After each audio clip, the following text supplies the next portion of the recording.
Rizky Bilar berikan mobil dan jam tangan mewah sebagai kado ulang tahun untuk Lesti Kejora. Diketahui pedangdut Lesti baru saja merayakan ulang tahunnya yang ke-22, Kamis, tanggal 5 Agustus tahun 2021. Lantas sang calon suami, Rizky Bilar memberikan kado spesial untuk perempuan yang ia cintai. Melalui akun Instagram @rizkybilar, nampak keduanya berfoto bersama kado ulang tahun. Yang mana aktor asal Medan itu memberikan dua kado, yakni berupa mobil dan jam tangan mewah. Dan ternyata mobil merupakan barang yang diimpikan sejak lama oleh pelantun Kulepas dengan ikhlas itu. Sebelumnya ia sempat mengatakan ingin membeli mobil memakai uang sendiri. Kemudian dalam unggahan tersebut, Rizky Bilar turut mengucapkan selamat untuk Lesti. Ia berharap kado yang diberikan dapat berguna untuk mobilitas bekerja. Selain itu, pemberian jam tangan turut diharapkan bisa membuat Lesti sadar akan waktu. Pun Rizky Bilar meminta sang calon istri bisa tetap menjadi orang baik di usia 22 tahun.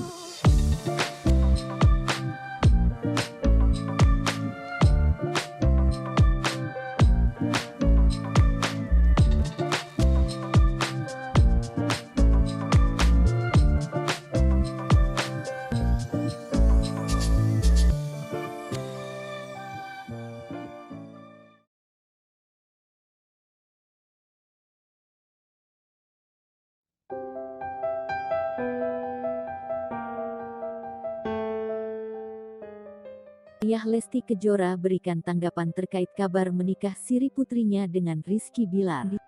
Endang Mulyana jawab begini, Lesti Kejora dan Rizky Bilar kembali menghebohkan publik. Sebagaimana diketahui, Lesti Kejora dan Rizky Bilar memang telah berencana menikah pada tanggal 23 Juli tahun 2021 lalu. Akan tetapi, rencana itu harus tertunda karena adanya imbauan PPKM darurat. Belakangan ini justru beredar kabar bahwa pasangan yang dijuluki Leslar itu telah menikah secara diam-diam. Menanggapi hal tersebut, ayah Lesti Kejora, Endang Mulyana akhirnya buka suara. Endang Mulyana nampak berhati-hati saat menjawab pertanyaan tersebut.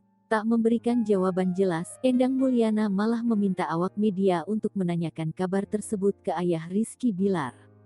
Meski begitu, Endang Mulyana mengaku tetap santai apabila putrinya dikabarkan menikah. Sementara itu, saat disinggung terkait rangkaian acara pernikahan Lesti dan Bilar yang tertunda, Endang mengaku tak masalah. Menurutnya, keselamatan dan kesehatan putrinya adalah yang paling utama.